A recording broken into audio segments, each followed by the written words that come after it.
Welcome to all of you. I'm very grateful to you for coming to this very important training. My name is Atena. We have learned 80 advanced verbs. In this lesson, I'll be continuing the previous videos, but in case you missed them, the links to those videos are included in the description below.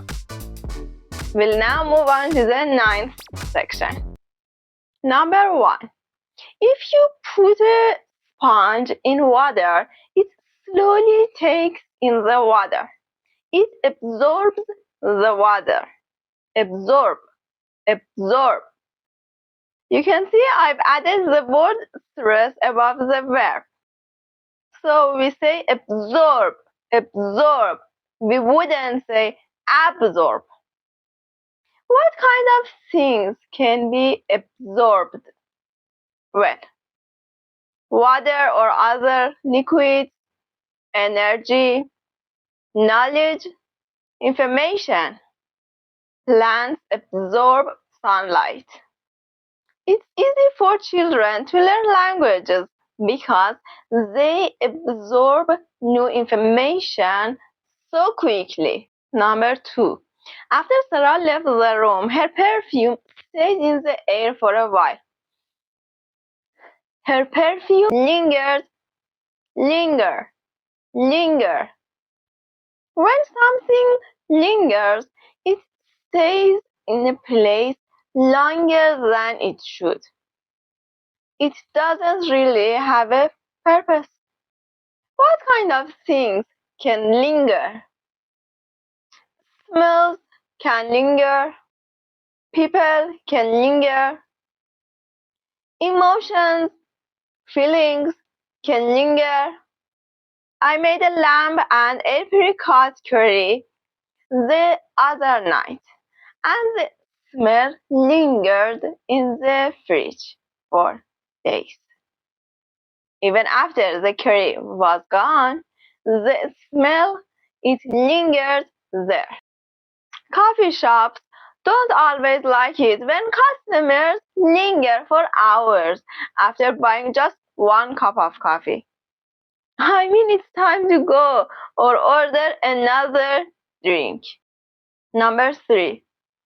Clark spit on someone's doorstep. That was gross and made me a little angry. That disgusted me. Disgust. When something disgusts someone, you think it's gross and it might make you a little bit angry. You make this face. What kind of things can disgust someone? Bad smells, inappropriate behavior, bad personal hygiene. The public bathroom disgusted me so much that I couldn't use it. You might be familiar with the adjective disgusting. You found a dead mouse behind your fridge? Ugh. That's disgusting. You can see disgusting. The adjective ends in ing. In English, there are some adjectives that end in ing and ed. Number 4. During the COVID-19 pandemic, many people kept a large unnecessary amount of toilet paper, which they didn't want to share with anyone. Mine. Many people hoarded toilet paper. Hoard. When people hoard things, they like to collect a large amount of something. It's unnecessary and they don't want to share. In preparation for a zombie apocalypse, Elaine decided to hoard canned food and medical supplies. In the book The Hobbit, I think some of you might be familiar with The Hobbit. The dragon, Smaug, hoards treasure. Number 5. Imagine I'm an artist. My friend always says really nice things about my paintings. My friend compliments my paintings. Compliment, compliment. When we compliment someone or something, we say something nice, something positive. We can compliment people on their work, on their appearance, their house, anything really. I complimented my student on her improvement over the past 3 months. It was really impressive. So, we can compliment someone or something, or we compliment someone on something. Compliment is a verb, but the noun is the same. We received both compliments and criticism from a recent client. Number 6.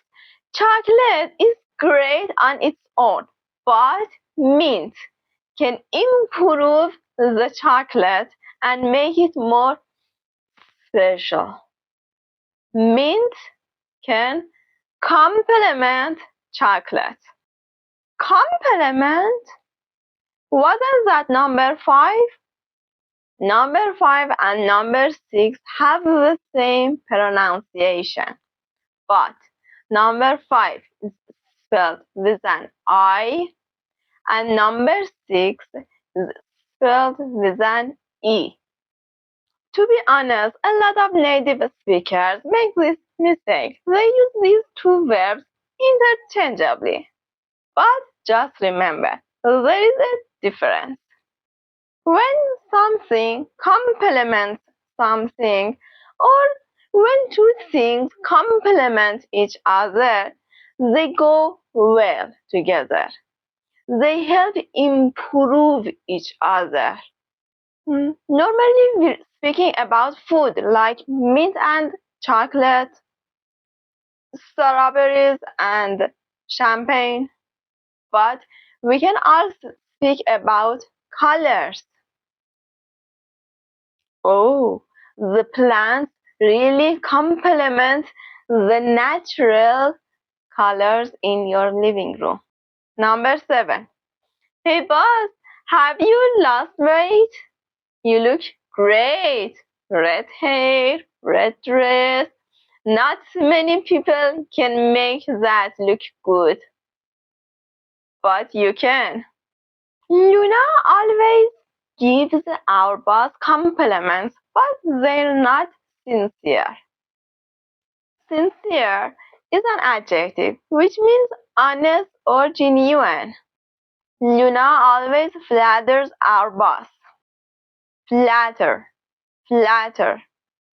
When you flatter someone, you give someone compliments in a really exaggerated way. But you're not really being honest. Normally, you want something. Don't try to flatter the interviewer when you have a job interview. I mean, be positive, but don't overdo it. I know he was only flattering me because he wanted me to buy a car. So, we can flatter someone, but often this verb is used with a reflexive pronoun. Flatter myself, flatter himself, flatter yourself. When we use it like this, you think something really positive about yourself, but it's probably not true. Just like when you flatter someone else. I got 100% on this test. I'm a genius when it comes to the subject. Don't flatter yourself. It was an easy test. Number 8. Last year Jane got the promotion instead of me. I think this is unfair and I'm angry at Jane. I resent Jane. Resent. Resent. When you resent someone or something, you're angry, usually because something is not fair. So you're not always angry like this. Oh, so angry. You're more angry like this. Oh. Liz resents her parents for not allowing her to study what she wants at university. Employees at Grover and Gable resent the unequal distribution of bonuses. They think it's unfair. Number 9. Before you bake the pizza, you need to turn on the oven so it can warm up. You need to preheat the oven. Preheat. Preheat. You'll see this a lot in recipes. Preheat the oven to 400 degrees.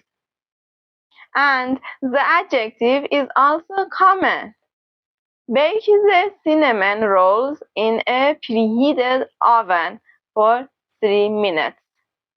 And this verb is only really used with ovens baking.